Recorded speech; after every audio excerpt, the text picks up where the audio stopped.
सर्व हॅलो महाविहार परिवार आणि सर्व उपस्थितांच्या वतीने मी त्यांना विनंती करतो आहे की त्यांनी या ठिकाणी बाबासाहेब आंबेडकरांची धम्मदृष्टी आम्हा सर्वांना समजून सांगावी। आदरणीय धम्मचारी प्रबोध रत्नजी, सुरुवातीलाच आपण त्यांचं जोरदार टाळ्यावाजून स्वागत करूया। प्रबोध रत्नजी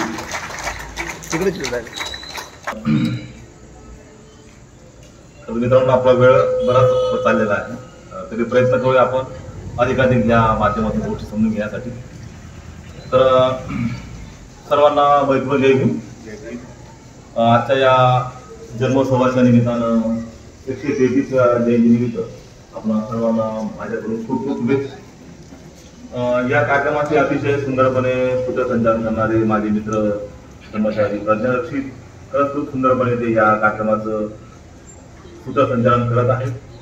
त्यामध्ये त्यानंतर विशेष उपस्थिती म्हणून या ठिकाणी पूज्य बंधे शिलरत्न खेरोजी, त्यानंतर श्रीरत्न बौद्ध महासंघाचे ज्येष्ठ धम्मचारी अनागारिक धम्मचारी चंद्रबोधीजी, या कार्यक्रमाचं सुंदरपणे असं पूजेचं नेतृत्व करणाऱ्या खंडेलोटीताई, गाडेताई, सरोजताई, तसेच उपस्थित सूर्यवंशीताई, तर ह्या धार्मिक क्षेत्रामध्ये अतिशय मोलाचं योगदान देत असलेल्या ताई, त्यात गच्चे साहेब आहेत, त्या महाविहार परिवाराच्या माध्यमातून धम्मकार्य करणारे आहेत, तसे ते वारकवाडी केंद्रासाठी नेहमीच मदत करणारे वाघबाई साहेब, गच्चे साहेब, कुंडे साहेब, आणि या कार्यक्रमाचं अतिशय सुंदरपणे प्रास्ताविक या कार्यक्रमाचं श्रीरत्न बौद्ध महासंघ नेमकं कुठल्या दिशेने काम करतोय, कसं काम करतोय हे सांगणारे आपले या नांदेड केंद्राचे चेअरमन धम्मचारी पद्मगर्भजी, त्यानंतर ज्यांनी माझा सत्कार केला असे वारकवाडी केंद्राचे धम्मचारी चेअरमन धम्मचारी पद्मसेनजी, त्यानंतर अतिशय सुंदरपणे या ठिकाणी सिद्धांत यांनी खूप सुंदर गीत गायलेलं आहे। तर त्यांच्या गीतामधून आर्यास्तिक मार्ग नेमका कसा आहे तो त्यांनी आपल्या समोर सादर केलेला आहे, त्यांनी आपल्या गायनातून ते सादर केलेलं आहे। आणि आता नुकतंच माझा अतिशय सुंदरपणे परिचय करून देणारे माझे मित्र अभय सेनजी, तर मला ते परिचय करून देत असताना ज्या गोष्टी माझ्या स्मरणात नव्हत्या की लहानपणापासून त्यांनी माझा परिचय करून दिला, त्यांचं मी खूप या ठिकाणी पुण्याळन करतो। आणि मित्रांनो, या गोष्टी करत असताना आज आपण या ठिकाणी ज्या विषयाकडे जमलो आहोत, जो आपला आजचा विषय जो आहे तो आहे बोधिसत्व डॉक्टर बाबासाहेब आंबेडकर यांची धम्मदृष्टी। तर ती धम्मदृष्टी पाहत असताना मी काही गोष्टीचा उहापोह या ठिकाणी करणार आहे, काही गोष्टी मी या ठिकाणी आपल्या समोर सांगण्याचा प्रयत्न करणार आहे। आपल्या सर्वांना माहिती आहे की बाबासाहेबांचं व्यक्तिमत्व, तर बाबासाहेबांनी ज्या गोष्टी साध्य केलेल्या आहेत त्या गोष्टी अवघ्या ह्या एका प्रवचनामध्ये सांगणं खूप कठीण आहे। त्याला बघतो आपण की त्यांच्यावर लिखाण करणं सुद्धा खूप कठीण आहे, एखादा चित्रपट काढणं, एखादी मालिका काढणं हे सुद्धा कठीण आहे। एवढं मोठं जीवन कार्य त्यांना लाभलेलं आहे। ते जरी असलं तरी त्यांना जीवन मात्र केवळ 65 वर्षात त्यांना जीवन लाभलेलं आहे। आपल्या सर्वांना माहिती आहे की बाबासाहेब हे एक भारतीय न्यायशास्त्रज्ञ होऊन गेलेले आहेत, कायदे पंडित आहेत, अर्थशास्त्रज्ञ आहेत, थोर मोठे समाज सुधारक आहेत, आणि विशेष करून अस्पृश्य लोकांविरुद्ध होणाऱ्या सामाजिक भेदभाव नष्ट करण्यासाठी त्यांनी चळवळ उभारलेली आहे।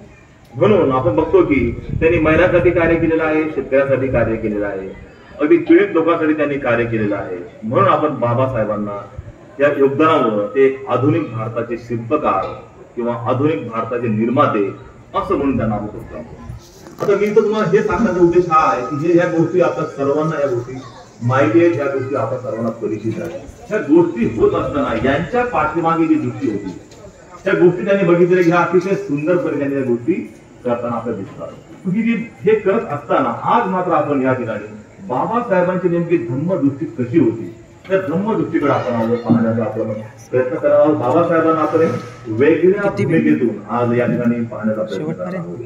आणि हे करत असताना आपण बघतोय की जसं आपण नुकताच उल्लेख केला गेलेला आहे की बाबासाहेबांनी उभारलेली ही जी धार्मिक सामुदायिक चळवळ जी होती, तर ही चळवळ ही केवळ एक महान बदलाचंच प्रतीक आहे असं नाही, त्यामुळे केवळ महान बदलच आहे किंवा बदलाचं प्रतीक आहे असं नव्हे, तर ते एक महान कल्याणकारी बदलाचं प्रतीक आहे।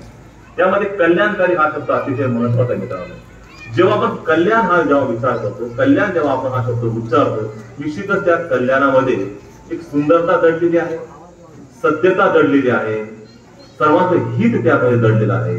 मग ते मित्र असतील, नातेवाईक असतील, अगदी सर्व मानव समाज असेल, त्या सर्वांचं त्यामध्ये हित दडलेलं आहे. म्हणजेच काय तर ही चळवळ आहे, तरी सर्वांगीण सुधारणेची, सर्वांगीण उन्नतीची त्याचं हे प्रतीक असलेली ही चळवळ आहे. आणि ती चळवळ बघतो आपण की ती बाबासाहेबांनी इथं उभारताना आपल्याला दिसते. त्या थोडं पुढे जाऊ आपण की मग ही धर्मांतराची जी आध्यात्मिक कारणं जे बाबासाहेबांनी सांगितली त्यामध्ये आपण विचार करूया. आपण बाबासाहेबांची धर्माकडे जात असताना किंवा पुढे आपण थोडा याचाही विचार करणार आहोत की बाबासाहेबांचे बौद्ध धर्माकडे कसे कसे पाऊल त्यांचे वळताना दिसले, ते त्याचा सुद्धा आपण पाहण्याचा आपण प्रयत्न करणार आहोत. या ठिकाणी आपण हे बघूया की त्या धर्म कशा करता असतो किंवा धर्माची आवश्यकता काय हे आपण जाणून घेतलं पाहिजे. तर बाबासाहेब या ठिकाणी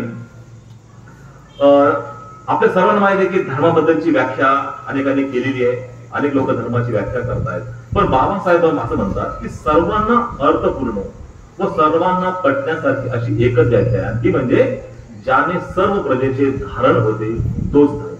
की ज्या प्रजेचे ज्या माध्यमातून सर्वांचं कल्याण होईल, सर्वांचं उन्नती होईल असा तो आहे, तो मग धर्म, अशी ती व्याख्या करताना इथं आपल्याला दिसतात. आणि ह्या धर्माचा, त्या शब्दाचा, धर्म या शब्दाचा अर्थ सांगताना, त्याची व्याख्या करताना भाषेचा इथं संदर्भ देतात, जी सर्व संमत अशी धर्माची व्याख्या तिथे सांगतात.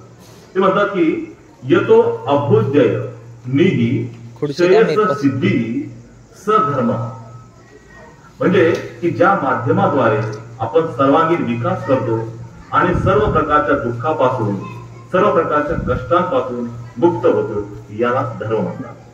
अशी बाबासाहेब या ठिकाणी धर्माची व्याख्या करतात. म्हणजे इथून आपल्याला बाबासाहेबांची धम्मदृष्टी ती दिसताना आपल्याला जाणवते या ठिकाणी. मग या ठिकाणी जो शब्द त्यांनी इथं उच्चारलेले आहेत की ज्याच्या योगाने अभ्युदय व मोक्ष याची प्राप्ती होते तो धर्म, या वाक्याचा तसा तो शब्दशः अर्थ या ठिकाणी पाहू शकतो. मग इथं असं म्हणतात की ते आधी अभ्युदय आणि मग मोक्ष असा या वाक्यातील साध्यामधील हा क्रम ठेवलेला आहे.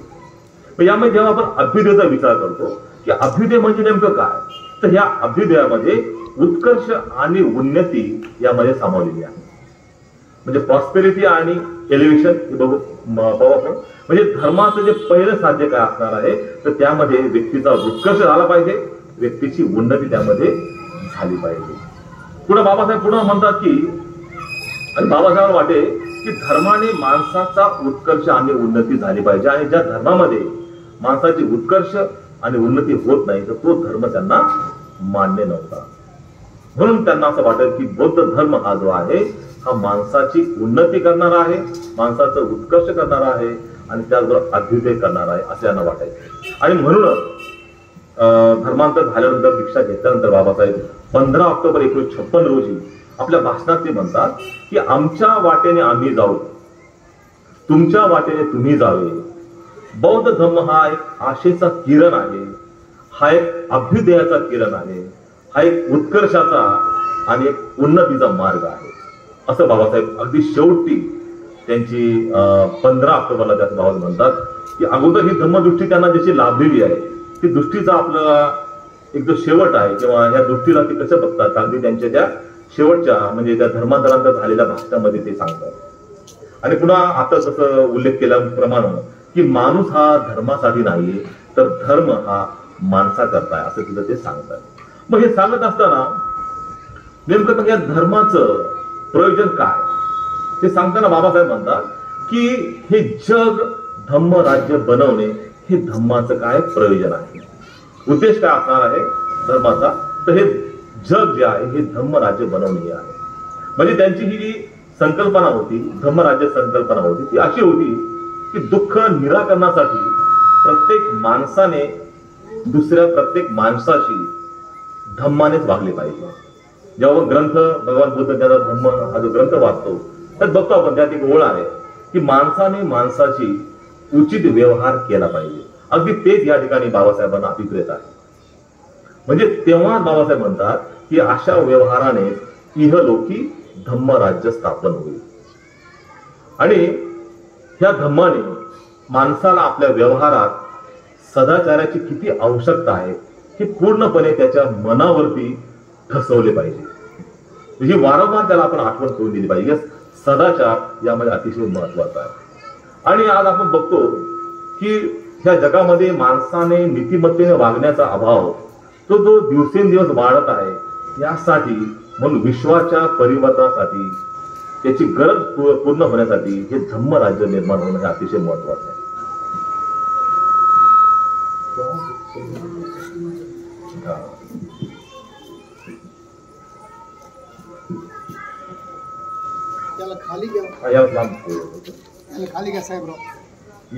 यानंतर बघतो आपण की धम्माचं खरे ध्येय काय. परत बाबासाहेब सांगतात की धम्माचं खरं ध्येय म्हणजे व्यक्तीचा विकास होणं. म्हणजे आपण जेव्हा बघतो की व्यक्तीला त्याच्या जीवनामध्ये समाजाची जरी आवश्यकता असली तरी समाजाच्या धारणा हे धर्माचं अंतिम ध्येय होऊ शकत नाही. तर व्यक्ती विकास हेच काय धर्माचं अंतिम ध्येय आहे. म्हणजे म्हणून बाबासाहेब इथं हा विचार करतात की धर्मामध्ये व्यक्तीला महत्व असणं खूप महत्वाचं आहे. मनुष्याला महत्व असणं महत्वाचं आहे. मनुष्याचं उत्कर्ष होणं हे अतिशय महत्वाचं आहे. म्हणून बाबासाहेब पुन्हा म्हणतात की समाजामध्ये किंवा या जगामध्ये जर नवजागृती करण्याची नैतिक शक्ती जर त्या धम्मात असेल तर त्या धम्माची विचारसरणी लोकांच्या कर्णपटलावरती सतत आपण ठेवण्याचा प्रयत्न केला पाहिजे. जर आपल्याला वाटतं की बौद्ध धर्म हा उन्नतीचा मार्ग आहे, उत्कर्षाचा मार्ग आहे, तर ही जी गोष्ट आहे, ही जी नैतिक गोष्ट आहे, तर आपण नेहमीच आपण लोकांच्या कर्णपटलावरती सतत आदळत ठेवली पाहिजे असं बाबासाहेब म्हणतात. आणि पुढे जाऊन ते हेही म्हणतात की म्हणून बाबासाहेबांच्या अनुयायांचं किंवा बौद्ध धम्मियांचं हे कर्तव्य आहे की अशा गोष्टी होण्यासाठी जगासाठी धम्म उपलब्ध करून दिला पाहिजे. आणि आज खरंच मला या ठिकाणी आपल्या सर्वांचं खूप खूप पुनरावलोकन वाटतं की या ठिकाणी आपण तीच व्याख्या किंवा तेच बाबासाहेबांचं सांगणं आपण आपल्या लक्षात घेऊन आपण या ठिकाणी हा एक धम्म प्रवचनाचा हा जो कार्यक्रम आपण इथं आयोजित केलेला आहे हे त्याचंच एक प्रतीक आहे. म्हणून आपल्या सर्वांचं येथील टीमचं आणि त्रिरत्न बौद्ध महासंघाचं मी या ठिकाणी खूप खूप पुनरावलोकन करतो की हे जे बाबासाहेबांचे जे म्हणणं होतं की जे धम्म तत्वज्ञान आहे हे लोकांच्या कानात सतत होतच राहायला पाहिजे. आणि ती गोष्ट इथं आपल्याला साध्य होताना दिसते. पुन्हा बाबासाहेब पुढे जाऊन धर्मांतरांचा जो अन्वयार्थ आहे ते आपल्याला सांगतात. ते म्हणतात की माणुसकी करता बघा प्रत्येक शब्दामध्ये माणूस हा त्यांचा केंद्रबिंदू आहे. ते काय म्हणतात की माणुसकी करता मला धर्मांतर करणे आवश्यक झाले आहे. म्हणजे आपल्या मातीमोल आयुष्याला अगदी सोन्याचे दिवस प्राप्त होतील यासाठी मला धर्मांतराची आवश्यकता आहे. पुन्हा म्हणतात की तुम्हाला कर्तबगार बनवण्यासाठी यासाठी मला धर्मांतर करण्याची माझी इच्छा आहे. तुमच्या हितासाठी मी हे सर्व काय करत आहे. मी माझ्याबद्दल मी खूप बेफिकीर आहे असं ते म्हणतात. आणि ते म्हणतात की माझ्याकडून जी जी मदत होईल ती मदत करण्यास मी तयार आहे. आणि पुढे जाऊन ते हे म्हणतात की तुम्ही आपल्या जबाबदारीची जाणीव करून घ्या आणि जो मी मार्ग दाखवेल तो मार्ग तुम्ही अनुसरा म्हणजे आपलं भलं होईल असं या ठिकाणी सांगतात. म्हणजे आपली कर्तबगारी उदयास आल्याशिवाय राहणार नाही ही बाबासाहेबांची धम्माकडे पाहण्याची त्यांची दृष्टी होती. पुन्हा आपण बघतो आपण की जसं बाबासाहेबांच्या आयुष्यामध्ये बघतो आपण त्यांचे 3 गुरु होते बुद्ध, कबीर आणि फुले. त्याचबरोबर त्यांचे 3 उपास्य दैवत सुद्धा होते ज्यामध्ये विद्या, स्वाभिमान आणि शील. मित्रांनो या ठिकाणी आपण फक्त शिलाबद्दल थोडक्यात पाहण्याचा प्रयत्न करूया की बाबासाहेबांना नेमकं शिलाबद्दल काय वाटतं, बाबासाहेब शिलाबद्दल काय विचार करतात. तर बाबासाहेब काय म्हणतात की माझ्या आयुष्यात मी दगाबाजी, फसवणूक किंवा स्वतःच्या हिताकरिता पाप केलं असं मला आठवत नाही. याबद्दल मला अभिमान वाटतो की मी विलायतेला गेलो आहे, अनेक वेळा मी गेलो आहे, पण तिथे गेल्यानंतर मला आठवत नाही की मी अजून कधी तिथं दारू प्यायलो आहे किंवा कधी विडी प्यायलो आहे. मला असले व्यसन नाहीये. पण ते पुढे म्हणतात की मला काय मग पुस्तक आणि कपडा या 2 गोष्टी मला मात्र अधिक प्रिय आहे हे सांगतात. आणि ते अभिमानाने सांगतात की मला अभिमान वाटतो या गोष्टीचा की शीलवर्धन हा गुण माझ्यामध्ये अधिक आहे. आणि पुढे म्हणतात की लोक मी विद्वान आहे म्हणून लोक मला घाबरत नाही. तर मी एक शीलवान आहे म्हणून लोक मला घाबरतात. म्हणजे इतकं त्यांना स्वतःच्या शीलाबद्दल इतकी जी विश्वास होता तो आपल्या इथं दिसतो आपल्याला. आणि शील म्हणजे नेमकं काय मित्रांनो, तर बाबासाहेब सांगतात की स्वभाव, आचरण, सवय, चारित्र्य या शील या शब्दाचा प्राथमिक त्याचा अर्थ आहे. परंतु ग्रंथामध्ये भगवान बुद्धांच्या धम्म या ग्रंथात बाबासाहेब सांगतात की चांगल्या स्वभावाच्या उत्तम आचरण करणाऱ्या माणसाला सुशील म्हटलं जातं आणि वाईट आचरण करणाऱ्या माणसाला दुशील म्हटलं जातं. आणि हे सांगत असताना बाबासाहेब मग तरुणांसाठी, जसा आपला विषय निघालेला आहे, तर तरुणांसाठी बाबासाहेब 13 फेब्रुवारी 1938 रोजी मनमाड या ठिकाणी अस्पृश्य तरुणांची परिषद असते. आणि या अस्पृश्य तरुणांची परिषद यामध्ये बौद्ध धर्मातील शील आणि प्रज्ञा याविषयी बाबासाहेब तिथं सांगतात की चारित्र्यहीन, समजा एखादा सुशिक्षित व्यक्ती आहे पण तो जर चारित्र्यहीन असेल, विनयहीन असेल तर तो पशुपेक्षाही भयंकर आहे. परंतु म्हणजेच काय की त्या सुशिक्षित माणसाचे शिक्षण जर हे गरीब जनतेच्या हिताच्या विरोधी असेल तर ते समाजाला एक प्रकारे शाप आहे. म्हणून ते म्हणतात की शिक्षणापेक्षा चारित्र्य हे अधिक महत्वाचे ते म्हणतात. पुन्हा पुढे जाऊन शीलाबद्दल बाबासाहेब 3 जून 1953 साली मुंबई या ठिकाणी बोलतात. म्हणजे जे काही तुम्हाला आता सांगतोय मित्रांनो, हे अगोदर सगळं हे धर्मांतराच्या अगोदरच्या गोष्टी आपण पाहतोय. जरी बाबासाहेबांनी 1956 साली धर्मांतर केलेलं आहे पण त्या अगोदर बाबासाहेब कसे बुद्ध धर्माच्या जवळपास होते किंवा कसे ते जाण्याचा प्रयत्न करत होते ते बघतो आपण या ठिकाणी. पुन्हा बाबासाहेब 53 साली म्हणतात मुंबईमध्ये की शील हे धर्माचं मोठं अंग आहे. पुन्हा म्हणतात की आपण धर्मासाठी सत्याग्रह केला, सर्व काही केला, आता आपल्याला आपलं मन पवित्र केलं पाहिजे. म्हणजे इथे बाबासाहेब काय पाहतात की मनुष्याचं मन हे पवित्र करणारा धम्म त्यांना हवा आहे. आपल्या सद्गुणांकडे आपला ओढा असला पाहिजे आणि अशा रीतीने आपण एक धार्मिक असायला पाहिजे.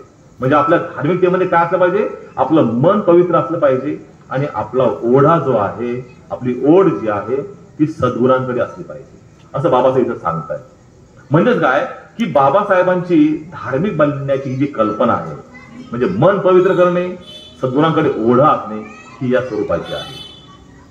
पुन्हा बाबासाहेब इथं म्हणतात की शिलाशिवाय शिक्षणाला शून्य आहे, शिक्षणाला काही किंमत नाही असं म्हणतात. आणि बाबासाहेब पुढे म्हणतात की जर शिलाचरण चांगले असेल तर तो व्यक्ती जो आहे त्याच्या ज्ञानाचा उपयोग हा लोकांच्या कल्याणासाठी करेल, पण तो व्यक्ती जर शिलाचरण नसेल तर तो त्याच ज्ञानाचा उपयोग लोकांच्या अकल्याणासाठी करेल, असं बाबासाहेब आपल्याला 1953 साली आपल्याला तिथं सांगतात दिसतात. मग असं पाहत असताना आता आपण हळूहळू बाबासाहेबांचा जो कल आहे तो बौद्ध धर्माकडे कसा कसा सुरू आहे ते पाहण्याचा प्रयत्न करतोय. हे पाहत असताना अगदी सुरुवातीची घटना आहे, आता सर्वांना परिचित आहे, 1907 मधली घटना आहे, जेव्हा भीमराव हे एल्फिस्टन हायस्कूल मधून मॅट्रिकची परीक्षा उत्तीर्ण होतात. आणि मॅट्रिकची परीक्षा खूप यशस्वीरित्या ते इथं उत्तीर्ण होतात. आणि ही परीक्षा उत्तीर्ण झाल्यानंतर तेथील त्यांच्या बांधवांनी त्यांचा तिथं जाहीर तिथं सत्कार ठेवलेला आहे. आणि हे सत्कार ठेवत असताना त्यांचे जे गुरुजी आहेत अर्जुन कृष्णाजी अर्जुन केळुसकर, म्हणजे केळुसकर गुरुजी हे त्या सभेचे अध्यक्ष असतात. त्यांना तिथे ते बोलवतात. आणि कारण की एखाद्या अस्पृश्य मुलाने एवढं मोठं यश संपादन करणं ही खूप दुर्मिळ गोष्ट होती आणि त्यामुळे इथं तो जाहीर इथं त्यांचा सत्कार ठेवला होता. आणि मग हे सत्कार ठेवल्यानंतर केळुसकर गुरुजींनी स्वतः लिहिलेली बुद्ध चरित्र या ग्रंथाची किंवा या पुस्तकाची प्रत ते इथं बाबासाहेबांना भेट म्हणून देतात. आणि बाबासाहेब जेव्हा हे ग्रंथ किंवा जेव्हा ते पुस्तक वाचतात तेव्हा बाबासाहेब म्हणतात की माझ्या आयुष्यामध्ये 3 गोष्टी घडल्या, त्या 3 मी पुस्तक वाचल्यानंतर मला असं वाटलं की एक तर ह्या पुस्तक वाचल्यानंतर मी प्रभावित झालो, दुसरं म्हणतात की मी प्रेरित झालो आणि तिसरं म्हणतात की मी बुद्धाकडे वळालो.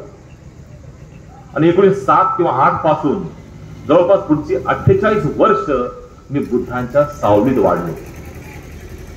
म्हणजे अगदी त्यांच्या मॅट्रिकच्या उत्तीर्णतेपासून आपण हे बघतोय की बाबासाहेब पुढील जवळपास 56 पर्यंत काय म्हणतात की मी बुद्धाच्या सावलीमध्ये वाढलो. तर इथं बुद्धांच्या प्रती कृतज्ञता इथं व्यक्त करणं आपल्या बाबासाहेब जाणवतात. मग आता जेव्हा त्यांना हे पुस्तक त्यांच्या हाती लागलं जर त्यांना वाटले की नेमका बौद्ध धर्म अजून आहे तरी काय हे पाहण्यासाठी जवळपास 1912 साली त्यांचं बीए होईपर्यंत बाबासाहेबांनी काय केलं की मुंबईतील सर्व ग्रंथालय जवळ पालथी घातली त्यांनी. हे अतिशय आपल्यासाठी महत्वाचं आहे मित्रांनो, की हे पाहत असताना त्यांनी फक्त भारतीय विचारवंतांची पुस्तक वाचली नाही असं नाहीये. तर मॅक्स मुलर आहे, हॉक्सन आहे, यांनी गौतम बुद्धावर लिहिलेली पुस्तकं त्यांनी वाचली. त्यानंतर एडविन अर्नॉल्ड आहे, यांचं जे लाईट ऑफ एशिया आहे हे पुस्तक त्यांनी वाचलेलं आहे. हे काव्यमय चरित्र, यामध्ये बुद्धाचं काव्यमय चरित्र आहे ते त्यांनी पुस्तक वाचलेलं आहे. त्याबरोबर पी लक्ष्मी नरसू यांचं इसेन्स ऑफ बुद्धिझम हे जे पुस्तक आहे हे सुद्धा त्यांनी पुस्तक वाचलेलं आहे. आता हे पाहत असताना मी ह्या गोष्टीचा विचार करत असताना माझ्या मनात एक उत्सुकता वाढली की हे नेमके मग बाबासाहेब बीएला असताना असे मोठमोठ्या विचारवंतांचे पुस्तक वाचायचे. माझ्या मनात उत्सुकता निर्माण, हे नेमके लोक आहेत तरी कोण न. जेव्हा मॅक्स मुलर जेव्हा आपण विचार करतो आपण, तर मॅक्स मुलर हे एक संस्कृत पंडित होते. ते एक तुलनात्मक भाषाशास्त्र, जगाचा धार्मिक तुलनात्मक अभ्यास करणारे, एक संस्कृत भाषा त्यांची प्रगत होती असे ते होते. आणि त्यांनी chips from a German workshop हे जे त्यांचे खंड आहेत, त्याचा तो तिसरा खंड आहे. त्या तिसऱ्या खंडामधला जो पहिला खंड आहे त्यामध्ये बौद्ध धर्म याविषयी दिलेली त्यांची स्वतःची व्याख्यान त्यामध्ये आहे. आणि ही व्याख्यानं बाबासाहेबांनी वाचलेली आहे. म्हणजे बाबासाहेबांना फक्त ते बुद्धचरित्र पुस्तक वाचलं तिथून त्यांची सुरुवात झालेली आहे, पण पुढे ते अनेक विचारवंतांच्या सानिध्यामध्ये येताना आपल्याला दिसतात. पुन्हा जसं तुम्हाला बोललो मी आता एडविन अर्नॉल्डचं नाव घेतलंय मी, हे पण एक इंग्रजी कवी होते. हे खरं तर पुण्याच्या डेक्कन कॉलेजमध्ये 1856 मध्ये तिथे ते प्राचार्य होते. आणि त्यांचा जो ग्रंथ आहे द लाईट ऑफ एशिया, हा एक यामध्ये गौतम बुद्धाचं जीवन आणि बौद्ध धर्म हे काव्यमय तिथं एक त्यांचं लिखाण गाजलेलं आहे. त्यावर ते लिखाण खूप गाजलं होतं. आणि ह्या काव्याचं नंतर मग पुढे चालून आर्य प्रदीप नावानं त्याचं भाषांतर झालेलं आहे. आणि याचे मराठी कवी जे आहेत गंगाधर रामचंद्र मोरे याने त्याचं भाषांतर केलेलं आहे. आर्य प्रदीप हा जो ग्रंथ आहे याचं. तर मला इथं हे तुम्हाला सांगायचंय की बाबासाहेबांनी ही जे लाईट ऑफ एशिया हे बीएला असताना त्यांनी पुस्तक त्यांनी वाचलेलं आहे. त्यानं पुन्हा पी लक्ष्मी नरसू म्हणजे पोकला लक्ष्मी नरसू हे एक भारतीय लेखक होते, प्राध्यापक होते, बौद्ध धम्माचे ते खूप गाढे आकर्षक होते. आणि त्यांची जी एक संस्था होती साऊथ इंडियन बुद्धिस्ट असोसिएशन, त्या बौद्ध संस्थेच्या माध्यमातून त्यांनी 1907 साली जेव्हा बाबासाहेब 10वीची परीक्षा मॅट्रिक परीक्षा उत्तीर्ण होतात त्यानंतर त्याच वेळेस 1907 साली जो लिहिलेला ग्रंथ आहे द एसेन्स ऑफ बुद्धिझम, हा जो ग्रंथ आहे हा ग्रंथ बाबासाहेब वाचतात. आणि ही जे नरसू आहेत यांनी सुद्धा म्हणजे श्रीलंकेला जाऊन त्यांनी बौद्ध धर्माची तिथं दीक्षा घेतलेली आहे. मला इथं तुम्हाला हे सांगायचंय की हा ग्रंथ वाचल्यानंतर बाबासाहेब असं म्हणतात की त्यांनी जवळपास तो ग्रंथ 1907 ला पाहिल्यानंतर यांनी 1912 मध्ये, आणि त्यानंतर जेव्हा ते परत त्या पुस्तकाचं पुनर्प्रकाशन करताना दिसतात तेव्हा 1948 सालामध्ये. आणि 1948 सालामध्ये त्या पुस्तकाची ते प्रस्तावना लिहितात. आणि त्या प्रस्तावनेमध्ये काय लिहितात ते की प्राध्यापक पी.एल. नरसू हे 19व्या शतकातील भारतातील अत्यंत प्रतिभावान व्यक्ती होते. आणि पुढे ते म्हणतात की बौद्ध धर्माच्या वाचकांसाठी, म्हणजे आपण जर बौद्ध धर्माचं खरंच वाचन करतो तर ते सांगतात की बौद्ध धर्माच्या वाचकांसाठी उपलब्ध असलेलं हे पुस्तक अत्यंत मौलिक पुस्तक आहे, असा अभिप्राय सुद्धा त्यांनी त्या प्रस्तावनेमध्ये दिलेला आहे. मित्रांनो, मला इथं हे सांगायचंय की बाबासाहेब पाहत असताना बाबासाहेबांना अनेक लोकांनी कशी मदत झालेली आहे, प्रत्यक्षरित्या आणि अप्रत्यक्षरित्या, हे आपल्याला याबद्दल आपल्याला दिसतंय. पण त्यानंतर 25 मे 1956 ची घटना आहे. नरे पार्क मुंबई या ठिकाणी बाबासाहेब बुद्ध जयंती निमित्त बाबासाहेब सांगतात की बौद्ध धर्माची लाट परत कधीही जाणार नाही. तिथं बाबासाहेब अजूनही बाबासाहेबांनी धर्मांतर केलं नाहीये, पण तिथं बाबासाहेब काय सांगतात की बौद्ध धर्माची लाट कधीही परत जाणार नाही. आणि यामध्ये मग ते उल्लेख करतात ही लाट परत कधी जाणार नाही, कारण की आपण ऋणी आहोत त्या लोकांचे, ज्या लोकांनी ही लाट परत जाऊ नये म्हणून अतिशय कष्ट घेतलेले, ज्यामध्ये मग राजा सम्राट अशोक असतील, बाबासाहेब आहेत, अनागारी धर्मपाल आहेत, तिरत्र बौद्ध महासंघाची संस्था म्हणतो आपण धनते संरक्षित आहेत, आणि भिक्षू संघ आहे. अशा अनेक लोकांनी त्या धर्मधरांनी काय केलेले की ह्या बौद्ध धर्माची लाट परत जाऊ नये म्हणून त्यांनी खूप कष्ट घेतलेले. आणि मित्रांनो, आज की आपल्यावरती जबाबदारी येऊन पडलेली आहे की ही जी बौद्ध धर्माची लाट जी आहे ती कधी परत जाऊ नये यासाठी आपण खूप प्रयत्न करणं, आपण शिलाचरण करणं. जो बाबासाहेबांना अभिप्रेत जो धर्मसेवक आहे, तो शिलाचरणी असेल, तो जर आपण होत असू तर निश्चितच ही बौद्ध धर्माची लाट कधी परत जाणार नाही. त्यानंतर पुन्हा बाबासाहेब आपण एक गोष्ट बघू शकतो आपण की 1 जानेवारी 1927 जेव्हा आपण 1 जानेवारी म्हणतो तेव्हा निश्चित आपल्या समोर एक तो विजय स्तंभ येतो जो भीमा कोरेगाव या ठिकाणी आहे. बाबासाहेब त्या ठिकाणी दरवर्षी ते जाऊन त्या शूरवीरांना, ती जी महार रेजिमेंटचे जे सैनिक होते यांना ते अभिवादन करत असतात नेहमी दरवर्षी जाऊन. त्यानंतर 1930 मध्ये जेव्हा ते जातात ते 1930च्या भेटीमध्ये भीमा कोरेगाव या ठिकाणी बाबासाहेब बौद्ध धर्माचा उल्लेख करताना दिसतात. अगदी 1930ची घटना आहे मित्रांनो. आणि त्यानंतर पुढे जेव्हा बघतो आपण की जी आपल्या सर्वांना अतिशय परिचित जी घोषणा आहे 13 ऑक्टोबर 1935ची जी घोषणा आहे, ती घोषणा the row or of the lion, त्याला म्हणू आपण की ती एक सिंह गर्जना होती, ती एक भीम गर्जना होती, ती एक भीम प्रतिज्ञा होती. एवढंच नव्हे तर ती मानवी स्वातंत्र्याची ती एक घोषणा होती. आणि ही घोषणा अतिशय आपल्यासाठी महत्वाची. त्याला काय म्हटलेलं आहे की ती एक मानवी स्वातंत्र्याची घोषणा होती की त्यामुळे आपल्या सर्वांना ते स्वातंत्र्य मिळालेले जे राज्य घटनेमध्ये बघतो आपण या गोष्टीचा उल्लेख ती तिथं जाणवते आपल्याला. आणि मग ही घोषणा करण्यामध्ये सुद्धा काही कारणं घडलेली आहेत. जेव्हा बघतो आपण बाबासाहेबांनी 1920 पासून अनेक त्यांनी लढे दिलेले आहेत. त्यांनी अनेक सभा, अनेक परिषदा घेतलेल्या आहेत, ज्यामध्ये मग 14 तळेचा सत्याग्रह असेल, कारा मंदिर सत्याग्रह असेल, म्हणजे त्यांनी समानतेसाठी त्यांनी लढा दिलेला आहे. परंतु ह्या गोष्टी तशा होत घडत नसल्यामुळे बाबासाहेबांनी ही घोषणा तिथे करावी लागलेली आहे.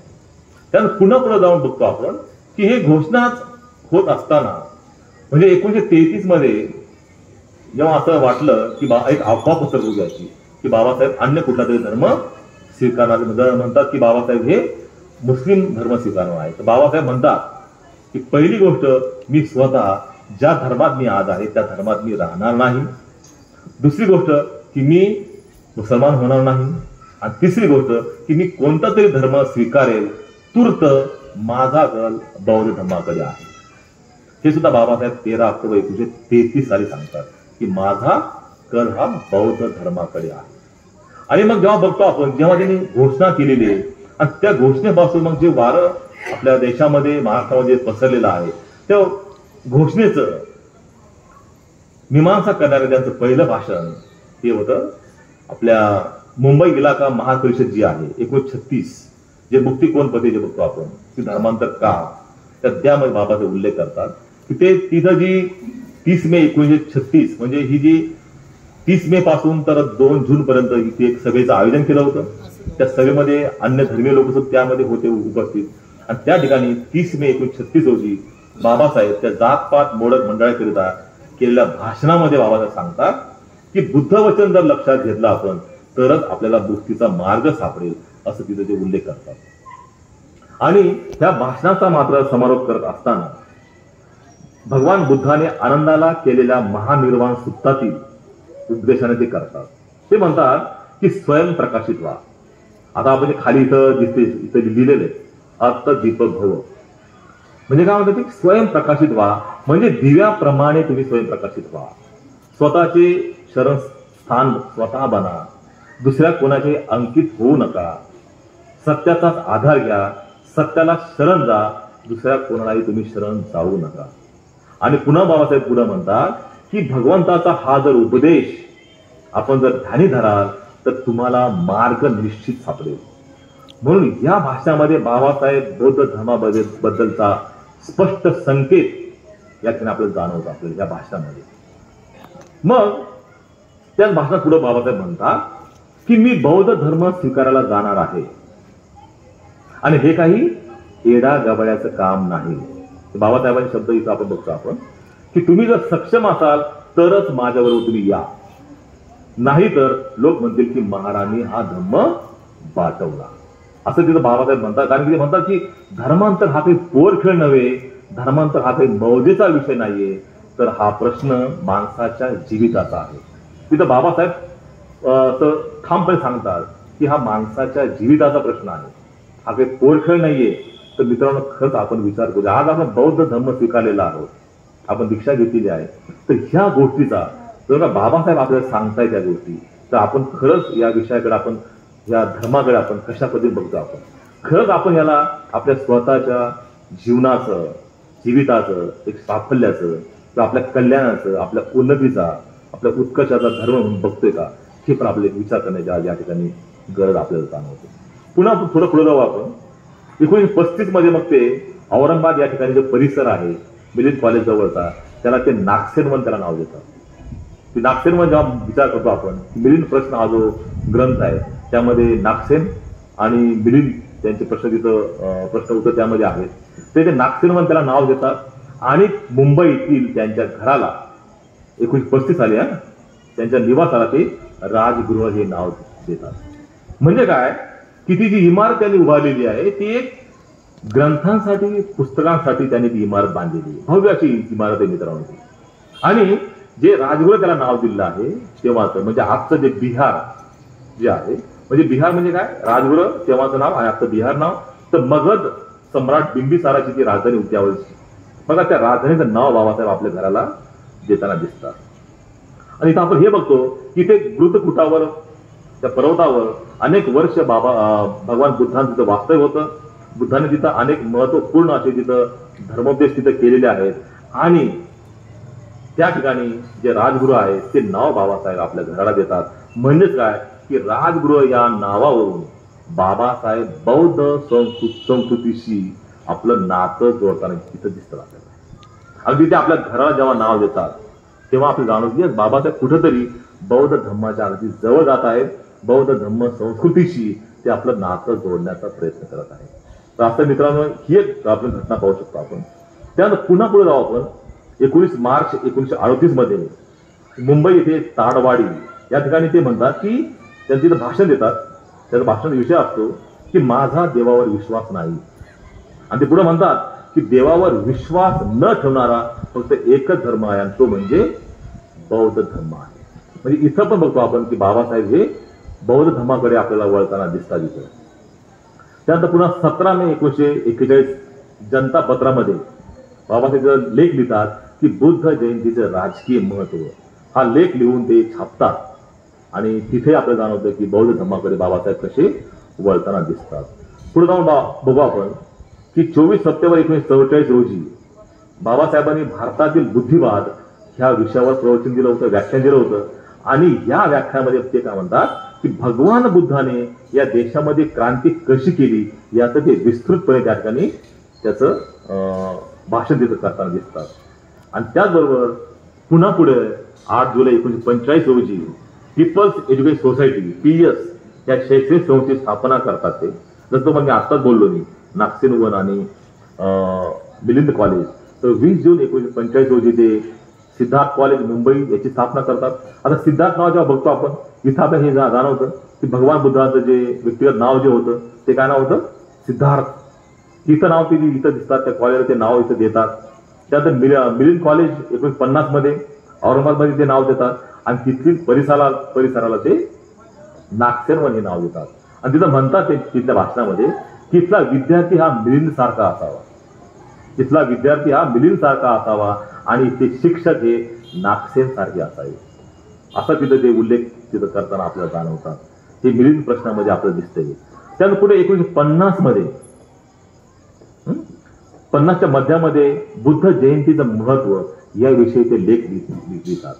आणि या सुमारास जणू काही ते सांगतात की मी बौद्ध धर्म स्वीकारणार आहे, अशी ते निश्चित घोषणा त्या पत्रामध्ये करताना आपल्याला जाणवते. पुन्हा आपण पुढे येऊ की याच्या अगोदर जे 1945 मध्ये जे अहमदाबाद या ठिकाणी शेड्यूल कास्ट फेडरेशन ही जी परिषद भरली होती, शेड्यूल कास्ट फेडरेशनची, तेथील मंडपात जो मंडप असतो त्याला काय नाव दिलं होतं, बुद्ध नगर त्याला नाव दिलं होतं. आणि जेव्हा बाबासाहेब ते म्हणतात की बुद्ध नगर म्हणजे बुद्धाचं शहर आहे. आणि यावरून सुद्धा आपल्याला जाणवतं की बाबासाहेब बुद्ध धर्माकडे हळूहळू काय आकर्षित होत चाललेले आहे. बघा, आणि पुन्हा जेव्हा ते बुद्ध धर्माचा अभ्यास करताना त्यांना असं वाटतं की बुद्ध धर्माच्या मूळ ग्रंथाचा अभ्यास करण्याकरता ज्याप्रमाणे व्याकरणाची गरज असते ज्याप्रमाणे शब्दकोशाची गरज असते ते पाहतात. ते इथं दाखला पण देतात. जसे ख्रिस्ती मिशनरी जे आहेत ते जगामध्ये धर्म प्रसार करताना ते ज्या प्रदेशामध्ये जातात तेथील जी भाषा आहे ते भाषा ते शिकतात, त्याचा शब्दकोश त्याचं व्याकरण तयार करतात आणि त्या भाषेमध्ये त्या लोकांना ते त्यांचा जो धर्म आहे तो सांगतात. तर बाबासाहेबांना सुद्धा हे असंच वाटतं, त्यांना वाटतं की असं एक पाली शब्दकोश त्यांनी काम सुद्धा त्यांनी सुरू केलं होतं. मला वाटतं काम कदाचित अर्धवट काम असेल ते काम, ते त्यांना अवधूत मला तुम्हाला सांगावं वाटतं. पुढे बघतो आपण की जसं मुंबईमध्ये त्यांनी सिद्धार्थ कॉलेज सुरू केलं 50 मध्ये, तसंच 1953 मध्ये बघतो आपण की पुन्हा ते सिद्धार्थ वाणिज्य आणि अर्थशास्त्र विद्यालय महाविद्यालयाचे स्थापन करतात. आणि ह्या विधी महाविद्यालयातून सर्व समाजासाठी ते सुरू करतात. आणि आज देशामध्ये जवळपास 30 पेक्षा जास्त विद्यालये आज आपल्याला पाहायला मिळतात. आपल्याला पुन्हा 19 एप्रिल आणि मेचा 1950 जो लेख आहे बुद्ध आणि त्याच्या धम्माचं भवितव्य, जिथं आताच आमच्या काही मित्रांनी उल्लेख केल्याप्रमाणे ते म्हणतात की बौद्धांचं बायपदेक असलं पाहिजे, बौद्धांची एक जागतिक संघटना असली पाहिजे, एक नवीन धम्मसेवक अभिप्रेत असला पाहिजे. आणि त्या दृष्टीनं आपण बघतो त्रिरत्न बौद्ध महासंघ एक खालीचा वाटा इथं उतरताना दिसतं आपल्याला. ही जागतिक जे चळवळ आहे, जागतिक संघटना आहे, ती आपली इथं जाणवते. पुन्हा 2 मे 1950 दिल्लीमध्ये बाबासाहेब पहिली सार्वत्रिक बुद्ध जयंती साजरी करतात. आणि या बुद्ध जयंतीला जवळपास 20,000 लोक आणि भिक्षू तिथं उपस्थित असतात. म्हणजे काय, आणि ह्या जयंतीनिमित्त बाबासाहेब तिथं बुद्धाचं जीवन कार्य याबद्दल तिथं भाषण देतात किंवा तिथं ते प्रवचन देतात. आणि त्याचबरोबर लागलीच पुढे 1951 पासून बाबासाहेबांच्या अध्यक्षतेखाली जवळपास 3 दिवसीय तिथे बुद्ध जयंती महोत्सव तिथं साजरा करतो. जसं आता आज आपण इथं बाबासाहेबांचा जन्मोत्सव साजरा करतो, तिथं आपण रक्तदान शिबिर ठेवलेलं आहे, त्याचं बाणवंदना आपण केलेली आहे. आणि आज आपण इथं हा एक कार्यक्रम इथं आपण बघतोय. असंच अगदी 3 दिवसीय बुद्ध जयंती होती आणि त्या ठिकाणी बाबासाहेबांनी बुद्धावरती अनेक तिथं प्रवचन किंवा व्याख्यान तिथं आपल्याला दिसतात. आणि 1953 पासून आपल्या महाराष्ट्रामध्ये किंवा आपल्या मुंबईमध्ये आपल्या देशामध्ये ही बुद्ध जयंती साजरी होताना दिसते आपल्याला. त्याचं सर्व श्रेय बाबासाहेबांना आहे. परंतु तिथं असं म्हणतात की 1953 ते 1956 सालापर्यंत बाबासाहेबांनी अनेक ठिकाणी ह्या भाषण तिथे दिलेले आहेत आणि बौद्ध धर्माचं महत्व ते लोकांना सांगतात. बघा मित्रांनो, अजून असं घ्या, अजूनही बाबासाहेबांनी धर्मांतर केलेलं नाहीये या ठिकाणी अजून, पण त्यांचं सर्व काम जे आहे ते बौद्ध धर्मासाठी इथं काम सुरू आहे. आणि नंतर मग बाबासाहेबांना काय म्हणतात की भारतातील सार्वजनिक बुद्ध जयंती महोत्सवाचे ते प्रणेते म्हणून त्यांना तिथं गणण्यात येतं. आणि 1953 पासून केंद्र सरकारने, राज्य सरकारने ही बुद्ध जयंती सुट्टी मान्य केलेली आहे. यासाठी सुद्धा बाबासाहेबांनी तिथं अनेक प्रयत्न केले की या दिवशी सुद्धा सुट्टी लोकांना मिळाली पाहिजे. आणि पुढे जाऊन मग 1954 मध्ये आपण बघतो देहू रोड या ठिकाणी ते तिथं बुद्धाची तिथं मूर्ती स्थापन करतात. म्हणजे ह्या त्या गोष्टी आहेत, ह्या गोष्टी बघतो आपण. पुन्हा 1956 मध्ये ते बघतात की वरळी कामगार चाळ जे आहे दादर या ठिकाणी, तिथे 3000 अनुयासमोर ते बौद्ध बनायचे म्हणजे काय, लोकांना निश्चित प्रश्न मनात येत असतील की आम्ही बौद्ध होतो म्हणजे काय व्हायचं नेमकं, बौद्ध बनायचे म्हणजे काय, याचं जे सविस्तर असं विस्तृत भाषण करताना तिथं लोकांना जाणवतात.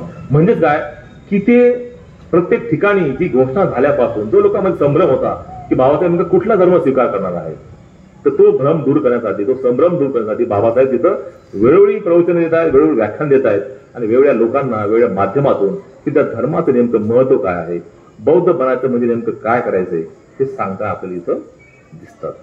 पुन्हा 1954 मध्ये बाबासाहेब बर्मा या ठिकाणी भेट देतात आणि तिथं मग गेल्यानंतर तिथला विधी कसा चालतो, बौद्ध धर्म देश आहे तो, तिथली संस्कृती कशी आहे, तिथं लग्न कशा पद्धतीनं लावलं जातं, तिथं पूजा कशी होते, तिथले मंत्रपठण कसं होतं, ह्या सगळ्या गोष्टीचा जणू काय अभ्यास करण्यासाठी बाबासाहेब बर्मा या ठिकाणी जातात. आणि तिथील मग ब्रह्मदेशाच्या बुद्धिस्ट शासन काउन्सिलला ते एक निवेदन देतात आणि ते सांगतात की ह्या माध्यमातून जर आपण विचार केला तर निश्चितच बौद्ध धर्माचा प्रचार आणि प्रसार होण्यास खूप मदत मिळेल. तर त्या 7-8 गोष्टी आहेत त्या आपण इथं बघूया. ते म्हणतात की बायबल प्रमाणेच बौद्धांचा एक धर्म ग्रंथ असावा. आणि तो धर्मग्रंथ कसा असावा की ज्यामध्ये सामाजिक आणि नैतिक शिक्षणावर भर देण्यात यावा. त्या बौद्ध बायबलमध्ये किंवा बौद्ध ग्रंथामध्ये कशावरती भर देण्यात यावा? सामाजिक आणि नैतिक शिक्षणावर. पुन्हा पुढे म्हणतात की दुसरी गोष्ट सांगतात ते की उपासकांमधून धर्मप्रचारक नेमण्यात यावेत. आणि हे धर्मप्रचारक आहेत यांना धर्म शिक्षण देणारे शिक्षण केंद्र निर्माण करण्यात यावे. म्हणजे तो जो धर्मप्रचारक आहे त्याला आधी ट्रेनिंग, त्याला अगोदर प्रशिक्षण दिलं पाहिजे आणि ते प्रशिक्षण देणाऱ्या संस्था आपण उभ्या केल्या पाहिजेत. पुढे पुन्हा म्हणतात ते की प्रत्येक रविवारी बुद्ध विहारामध्ये बुद्धपूजा झाली पाहिजे आणि त्यानंतर तिथं एक सुंदर तिथं प्रवचन तिथं असलं पाहिजे. पुन्हा म्हणतात ते की मुंबई, मद्रास, दिल्ली, नागपूर या 4 प्रमुख शहरी मोठमोठे विहार असावेत, मोठमोठे बुद्ध विहार असावेत, अशी विहार बांधण्यात यावेत असं म्हणतात. म्हणजे ह्या 4ही प्रमुख शहरांच्या ठिकाणी त्यांना वाटते मोठमोठे विहार तिथं झाले पाहिजे. पुन्हा ते म्हणतात की मद्रास आहे, नागपूर आहे, कलकत्ता आहे, दिल्ली आहे, या ठिकाणी शाळा आणि कॉलेजेस निर्माण झाले पाहिजेत असं बुद्धांना बाबासाहेब तिथं वाटतं. आणि 7वी गोष्ट बाबासाहेब सांगतात तिथं की बौद्ध धर्माविषयक असे निबंध स्पर्धा घेऊन उत्कृष्ट निबंधांना 3 भरघोस बक्षिसं तिथं दिली गेली पाहिजे. आणि ही जी स्पर्धा आहे ती केवळ बौद्ध धर्मियांसाठी नसून तर ती सर्वांसाठी आपण खुली केली पाहिजे, जेणेकरून येणाऱ्या प्रत्येक व्यक्तीला बौद्ध धर्म नेमकं कसा आहे निदान या माध्यमातून जे लोक अभ्यास करतील आणि बुद्ध तत्वाकडे ते किंवा बौद्ध धर्माकडे ते आकर्षित होतील. ह्या मागचा बाबासाहेबांचा इथं उद्देश आपल्याला पाहायला दिसतो आपल्याला. आणि पुढे बघतो आपण जेव्हा धर्मांतर जेव्हा म्हणतो आपण जेव्हा करायचं आहे, मग ह्या धर्मांना म्हणजे मानवाला धर्माची नेमकी काय आवश्यकता आहे? निश्चित आपल्या मनामध्ये प्रश्न येत असेल ना की मग मानवाला नेमकी धर्माची काय आवश्यकता आहे, कशा करता मानवाला धर्म पाहिजे, बाबासाहेब काय एवढं प्रयत्न करतायत? बाबासाहेबांकडे सगळ्या गोष्टी उपलब्ध असताना बाबासाहेबांना धर्माची काय आवश्यकता वाटते? तर बाबासाहेब स्वतः इथं म्हणतात की बाबासाहेब स्वतःच एक अत्यंत धार्मिक वृत्तीचे पुरुष होते आणि त्यांना धर्माची गरज वाटत होती. आणि ते म्हणतात त्यांना असं वाटे की समाजाला सुसंघटित ठेवण्यासाठी, बघा काय म्हणतात ते की समाजाला सुसंघटित ठेवण्यासाठी सदाचाराच्या रूपात धम्माची गरज आहे. तो सदाचार आपण या अगोदर थोड्या वेळ पाहण्याचा प्रयत्न केलेला आहे. त्यासाठी त्यांना धम्माची त्यांना गरज आहे. समाजाला एकत्र ठेवण्यासाठी जे आजचं तर जे कायद्याचं जे बंधन आहे किंवा जे बळाचं जे बंधन आहे ते अपुरं वाटतं बाबासाहेबांना.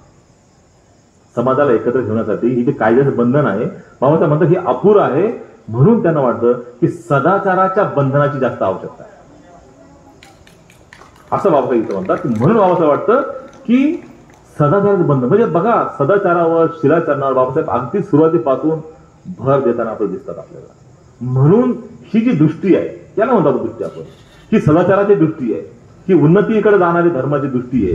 ही दृष्टी आपण बघतो आपण की बाबासाहेब अगदी तेव्हापासून या दृष्टीकडे पाहत ते 1956 मध्ये त्याचा आपल्याला इथं अंत किंवा त्या दृष्टी संपन्न होताना आपल्या इथं जाणवते. पुन्हा बाबासाहेब म्हणतात की जर समाजामध्ये सदाचार असेल तरच समाज सुखी आणि आनंदी राहतो, समाज एकसंघ राहतो. म्हणून प्रत्येक समाजाच्या शासनाचे हे तत्व असलं पाहिजे असं इथं बाबासाहेब सांगतात. आणि पुन्हा मग हे पाहत असताना धर्माची आवश्यकता पाहत असताना मग बाबासाहेबांनी बुद्धाचा धर्म का निवडला हे पण आपल्या समोर एक प्रश्न उपस्थित होऊ शकतो.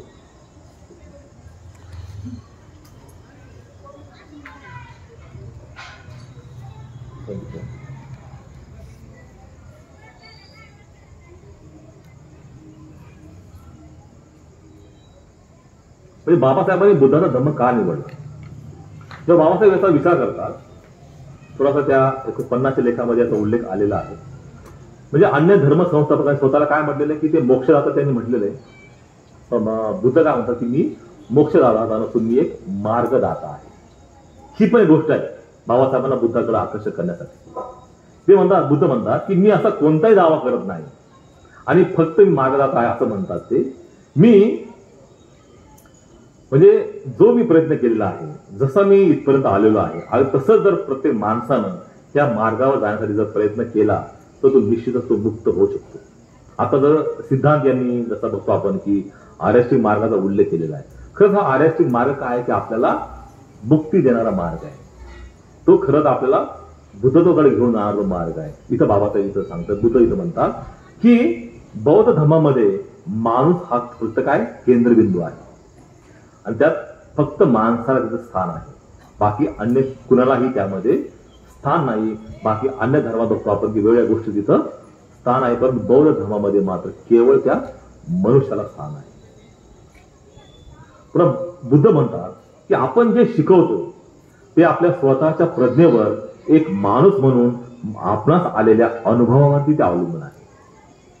म्हणून जर तुम्हाला ते बुद्धिसंगत वाटत नसेल, तर अनुभव जुळणार वाटत नसेल, तर तुम्ही काय करा की जर सोनं तावून सुलापून बघतो तसं तुम्ही हा माझा धर्म पाहावा.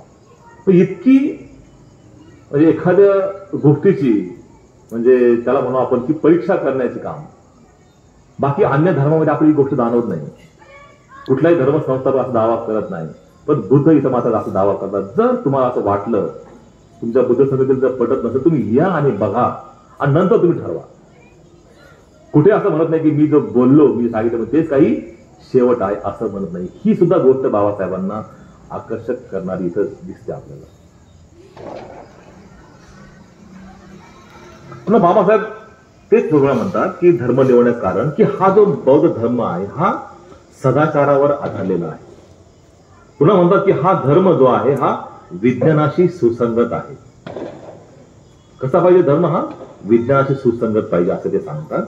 आणि जर यामधलं एखादं तत्व जर विज्ञानाशी सुसंगत नसेल असं आपण आढळून आले तर आपण ते अमान्य करू शकतो, एवढं इथं सांगतात बुद्ध. जे त्यांचा अनुभव जरी असेल तरी पण ते आपल्यावर सोडतात की तुम्हाला जर पटत असेल तरच तुम्ही हा धम्म स्वीकार. आणि बाबासाहेब सुद्धा म्हणतात त्यांच्या भाषणामध्ये की हा काही पोरखेळ नव्हे. हा बौद्ध धम्म घेणं म्हणजे एक आपल्या स्वातंत्र्यासाठी आपण घेत आहोत. जणू काही ती एक स्वातंत्र्याची किल्ली आहे, एक डोर आहे, डोर टू द फ्रीडम याला आपण असं म्हणू शकतो आपण. आणि पुढे जेव्हा बघतो आपण की बाबासाहेबांची धम्मदृष्टी पाहत असताना बघतो आपण की बाबासाहेब पुन्हा असं वाटतं, तो दृष्टी बघा यामध्ये पुन्हा आपले जाणवते की त्यासाठी धर्माच्या अंगी काही पात्रता असं लागतात. कुठल्या पात्रता आहे म्हणत्या की जो सुरुवातीला बघितला आपण आता की तो विज्ञान संगत असावा, तो बुद्धिसंगत असावा. त्यामध्ये ही एक अतिशय महत्त्वाची गोष्ट आहे की त्याने स्वातंत्र्य, समता, बंधुता या मूलभूत तत्वांचा अंगीकार केला पाहिजे. त्या धर्माने स्वातंत्र्य, समता आणि बंधुता याचा अंगीकार केला पाहिजे. त्याने दारिद्र्याचं कुठलंही उदात्तीकरण करता कामा नये.